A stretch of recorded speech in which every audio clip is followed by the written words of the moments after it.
મારું નામ યતીન કંદોઈ છે। બસ અમે ધીંગેશ્વર મંદિર સામે આજે છેલ્લા 47 વર્ષથી મારા બાપુજી બાપુજી બધે કરતા હતા। એ પરંપરામાં હજી ચાલુ જ છે। અમારે આશરે 47 વર્ષ જેવું થયું। પબ્લિક જો તમે જોઈ રહ્યા છો, ફૂલ પબ્લિક છે। અમે આશાપુરાથી છાણો લઈ આવી છીએ, પ્રગટાવી છીએ અને અત્યારે પબ્લિક બહુ વાર જોઈને ઊભી હતી। અમે સમજી લો કે કાલે રાતથી અમે 1 વાગ્યાથી 9:30 10 વાગ્યાથી ચાલુ કર્યું છે, તો રાતના અમારા 3 વાગ્યા હતા। અમે 10,000 છાણાની કરી। બપોરે તાપ હોવાથી છે ને અમે રાતના કરી હતી, ગયા કાલે રાતના કરી હતી। બસ ભુજની પ્રજા જો આ ધર્મ માટે છે, અમે ધર્મ માટે જે પરંપરા છે એ જાળવી રાખી છે। મારું નામ કંદોઈ ઈલા છે અને અમે અહીંયા છેલ્લા 45-46 વર્ષથી મારા સસરાના ટાઈમથી આ લોકો અહીંયા હોળી કરે છે ધીંગેશ્વરથી, અને અમે છેલ્લા 20 વર્ષથી અહીંયા અમે દર્શન કરવા આવીએ છીએ। આવો જ માહોલ હોય છે દર વર્ષે અને અમને ખૂબ મજા આવે છે। અને આમની રંગોળી અને એ બધું અમારા ગ્રુપ વાઇઝ અમે બધી છોકરીઓ કરીએ છીએ અને એના અમે ઉત્સાહભેર ભાગ પણ લઈએ છીએ। અમને બહુ જ મજા આવે છે, બહુ જ મસ્ત હોય છે। અમારે રાતના 11 વાગ્યા સુધી આમ પબ્લિક આવી રીતે જ ભીડ હોય છે અને બધા દર્શનાર્થીઓ ભુજના ઘણખરા અહીંયા દર્શન કરવા આવે છે। એમ સમજો ને કે બીજાના મોટામાં મોટી બીજી હોળી કદાચ અમારી આ ધીંગેશ્વરની થતી હશે, આશાપુરા મંદિર પછીની। અને બહુ સરસ ઉત્સાહભેર બધા ભાગ પણ લે છે અને દર્શન પણ કરવા આવે છે।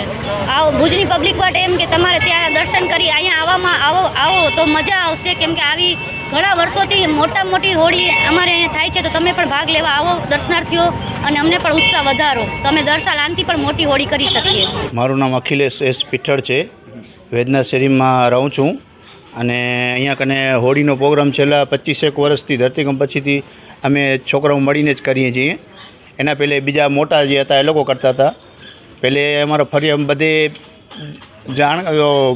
સાથે જ રહેતા હતા, હવે બધા દૂર થઈ ગયા, એટલે અમે અહીંયા કને છોકરાઓ થઈ 3-4 જણા મહેનત કરીએ છીએ।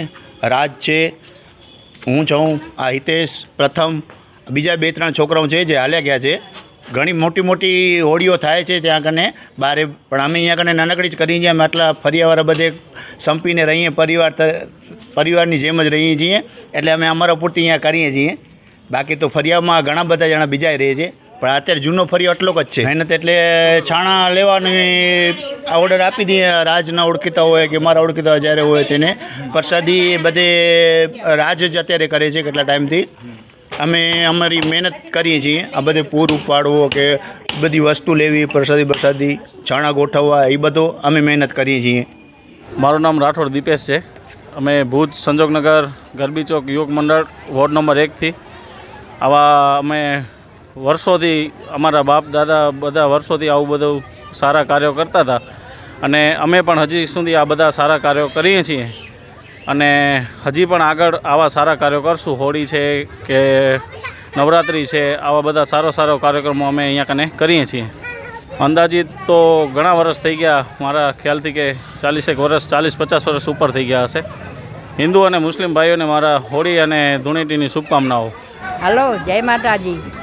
આજના શુભ હોળી પ્રસંગે બધાને શુભેચ્છા પાઠવું છું। અમારા સંજોગનગર ગરબી ચોકમાં દર વર્ષે આવી રીતે હોળીનું દહન થાય છે, છોકરાઓ પ્રસાદનું વિતરણ કરે છે। બધે હિન્દુ મુસલમાન સાથે મળીને અમે આ બધે પ્રસંગ ઉજવીએ છીએ। આજે 2024ની છેલ્લી હોળી છે અત્યારે, હવે